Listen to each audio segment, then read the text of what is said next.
Good morning. Is that on? Yeah, good. Yeah, good. Okay, first of all, I want to thank you in advance for putting up with me today.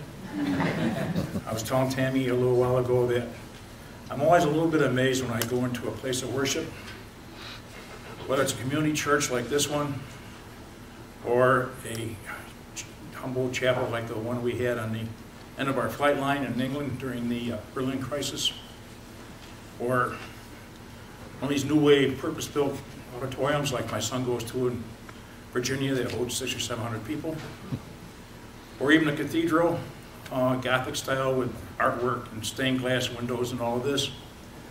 There's one thing I do notice is no matter which one of these I'm in, that if you look around, what you see is pretty much regular folks. No kings or queens, no superstars, Justin Bieber, none of those people. I've never seen any of them. Superman, no superheroes. You see as regular folks who have come in without an appointment, sat down to have a one-on-one with the creator of the universe. How awesome is that? Which leads me to my next thought is, what brings us to church? What's brought me or what's brought all of us to church? Some people come strictly for the social aspect. Not interested in the scripture. Sermon means nothing. They like the companionship. They may do a lot of committee work. They may work on a lot of dinners. They're here socially and probably gain nothing more than just the social aspects. Some people, although not so much today, but some people come out of habit. More probably like in the 40s or 50s, where everybody went to church. Saturday night you took a bath, got cleaned up. Sunday you had breakfast, you went to church. Sunday afternoon you had Sunday dinner, pot roast, chicken and biscuits. And at night, if you were lucky enough, you watched Ed Sullivan on television before you went to bed. Okay. Other folks survived a catastrophic event, the sinking of the Titanic, the crash of the Hindenburg. I find that these are, though very intense, are usually short-lived, don't last too long. In fact, I had a situation a little bit like that myself when I was 15. Back in '57, I got to watch myself on television New Year's Eve as having been in the worst accident in Onondaga County that year. And it was had kind of a special meaning because a friend and I were going to youth fellowship at the Methodist Church in Euclid. It belongs to Dirty Harry now. And we got there a little early. We were all dressed. I had sports jacket, charcoal slacks, pink shirt, pink tie, snapjack shoes, DA all combed in like it was supposed to be. And for some reason, we decided to hitchhike. I used to hitchhike all over the place then, to Myers Corners or Baldwinsville for coffee and then come back to church.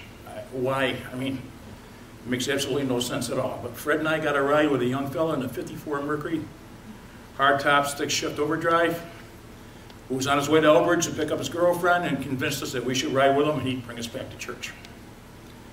And so we went. He'd been drinking. He was a hot driver. It was a pretty fast car. We almost got back, just this side of Myers Corners on the old 31 when it was two-lane highway. After we went over the railroad tracks, we tried to pass a car at 100 miles an hour. Didn't make it. 13 people were hospitalized, one person killed. I spent 2 or 3 weeks in the hospital, pretty long recovery time, and I felt very close to God for quite a while.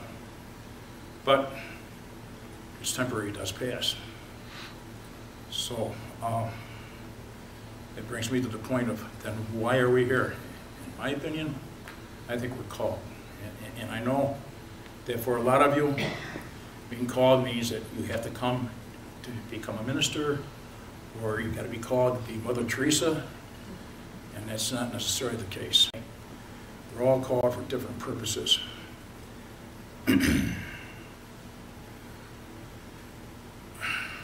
Myself, after spending about the first 50 years of my life, I reached a point where I started to reflect on where I was and what I was doing, and all the decisions that I had made, most of them wrong. And where I was going with this, my career was fading away. They were shuffling around just trying to find an excuse to get rid of me. I went to a truck driving seminar put on by Snyder Trucking and decided that maybe I could do that because after all, I was a pretty good driver. I drove a hot rod Plymouth from Syracuse to down 17 across Manhattan Island to Riverhead, Real Horsehead to Long Island in something like 5 hours and 40 minutes one time. And that was a scary trip. For my passengers anyway, it didn't bother me much. So I did. I went to truck driving school, got my license, and I gotta tell you, it's not what you think it is. There's a lot more to it than most people realize. I was told right at the beginning I'd probably have a problem because at my age, you're past that youthful vigor and you generally end up afraid of your truck, and there's some truth to that. I was always afraid of my truck, which is what kept me on the road in the wintertime because I always had more respect for the truck and the weather than I did my own ability. I did okay with this. It became my habit though to go out there and drive for a while, and I'd get lonesome or Joanne would get tired of me being on the road and I would quit trucking, come home for a while. But I always felt like something was missing, so I'd end up back on the road. I did this 3 or 4 times. I always had a feeling of a presence with me. I felt Jesus was riding with me. I even spoke to a pastor about this at one time, and he kind of poo-poofed it away. That it's probably my imagination. I'm not so sure of that. As I went back on the road, I spent a little more time in truck stop ministries, talking to other drivers. Did you know that most truck drivers come from the South? The majority of people that are on the road come from the South. And a good number of them are Bible Belt Christians, really hardline Christians. So that truck that's chasing you down the road that you think is trying to kill you, what he's actually trying to do is get over the next hill without downshifting too many times. He doesn't really have a thing for you. Okay. The last time I went back on the road, it was very problematic. I was having a lot of troubles. I was getting my loads on time. I was always on time, and I kept all 18 wheels on the ground.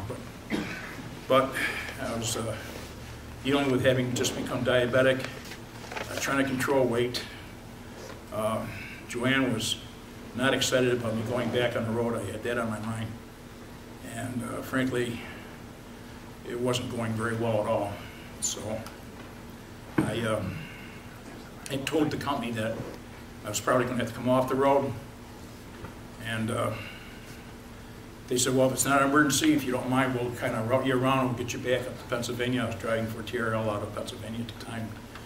I was doing a lot of cross-country work, and it's one of the challenges is like you seldom go to the same place twice, so you're always worried about getting lost, getting there on time. And one of the biggest things is finding a place to park at night.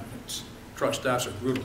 It's the end of the day, you're tired, you're trying to back in without hitting somebody's truck. I did that twice. Minor damage, but boy, they sure get annoyed when you knock them up in the night. So all this was going on, and it was starting to look pretty dark out there, and I remember having a long talk with Jesus.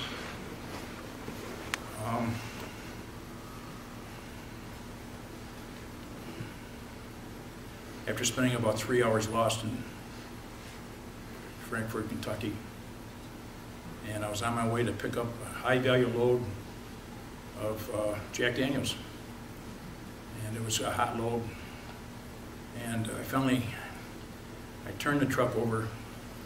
I just didn't feel I could either get my way out of Frankfort, get my load delivered, and I told Jesus that I couldn't drive this truck. It was up to him to drive it.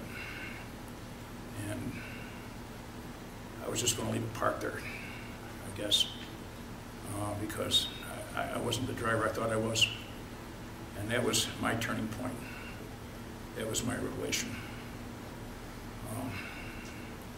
Jesus, after that point, guided my driving, guided my maneuvering. I always had a reputation for being on time. I did not turn the truck in. I drove for another 7 or 8 years. And I felt that that was my calling. Now, some people I know I had someone tell me here a while back that they spent most of their life, in fact, all their life waiting to be called. And I felt that they were a little bit disappointed that they hadn't been called. And by my thinking that they had been called several times, but they were so connected with Jesus that they answered each one of these callings, and the Spirit only had to whisper to them, where some of us have to get hit with a sledgehammer. The conversion of Saul is a prime example. I mean, wouldn't it be easy for all of us? Here he is going through life, doing his thing, and I guess doing it rather well. Jesus jumps off from behind a tree, strikes him blind, says, here's what you're going to do, and by the way, from now on, your name is Paul. No questions asked. It's easy, right? Well, it's not going to happen to most of us. You're more likely to win the state lottery 3 or 4 times before that happens. But you will get called, and you probably already have been called. And it's a small calling. But like the parts of the body, there's no such thing as a small calling. We're not all meant to climb Mount Everest. We're not all meant to go to Calcutta. And every part is one part is as good as the other. We're not in competition with each other. You're either a Christian or you're not. It's not a degree. The story of Cain and Abel tells us that trying to win God's love by outdoing your fellow is not the right way to go. I feel that at my revelation, a lot of little things happened to support that. I was getting my whiskey load, and I watched a one-armed driver do some really trickery maneuvering to back his truck in. After he got loaded, he closed his doors. I went over to try to help him. He shooed me away. I thought maybe he had an automatic shifter. I asked him, he said, no, he had a 14 speed. Why would I think otherwise? And I went through a whole week like that, and I knew that this was my epiphany, that Jesus was telling me that I had all my faculties, and I had everything going for me. There was no reason for me not to drive this truck. The only thing I had to do was share control. And that's what we're all called on to do. Try to do everything by ourselves. All we're being asked to do is answer the wedding call. Make sure we have the proper attire. We follow the rules. Rejoice in the invitation. Jesus takes care of the rest. That's about all I have to say. Thanks.